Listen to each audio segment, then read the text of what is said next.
بسم اللہ الرحمن الرحیم۔ جہیز خالص ہندوانہ رسم ہے۔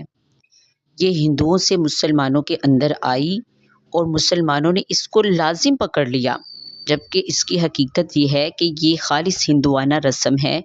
اور ہندوؤں میں یہ کیوں پائی جاتی ہے؟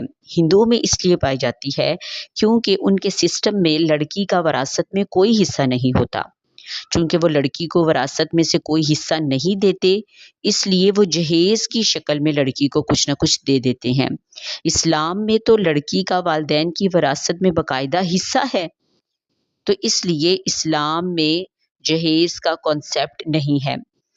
جو لوگ یہ خیال کرتے ہیں کہ رسول پاک صلی اللہ علیہ وآلہ وسلم نے بھی تو حضرت فاطمہ رضی اللہ تعالی عنہ کو جہیز دیا تھا، تو اس کی کیا حقیقت ہے؟ پہلی بات تو یہ ہے کہ جب حضرت علی رضی اللہ تعالی عنہ کے ساتھ حضرت فاطمہ رضی اللہ تعالی عنہ کا نکاح ہوا، تو حضرت علی رضی اللہ تعالی عنہ کے پاس اس وقت اپنا گھر بھی نہیں تھا۔ نکاح کے وقت وہ فقراء صحابہ میں شمار ہوتے تھے۔ ایک انصاری صحابی نے انہیں حجرہ دیا تھا اور ان کے پاس سامان بھی نہیں تھا، اس لیے نبی پاک صلی اللہ علیہ وآلہ وسلم نے انہیں کچھ سامان دے دیا تھا۔ اگر یہ ایک اسلام کی لازم رسم ہوتی تو نبی پاک صلی اللہ علیہ وآلہ وسلم پھر اپنی دوسری بیٹیوں کو کیوں جہیز نہ دیتے؟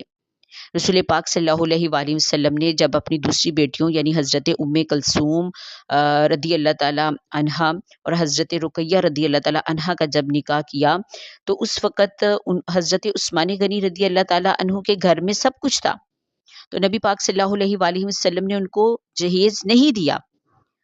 تو معاذ اللہ اگر نبی پاک صلی اللہ علیہ وآلہ وسلم ایک بیٹی کو جہیز دیتے اور دوسری بیٹیوں کو جہیز نہ دیتے تو یہ تو ناانصافی ہو جاتی، لیکن چونکہ جہیز لازم ہی نہیں تھا اور ادھر صرف ایک سامان کی کمی کی وجہ سے نبی پاک صلی اللہ علیہ وآلہ وسلم نے حضرت فاطمہ رضی اللہ تعالی عنہ کو دیا تھا، اس لیے دوسری بیٹیوں کو نہیں دیا۔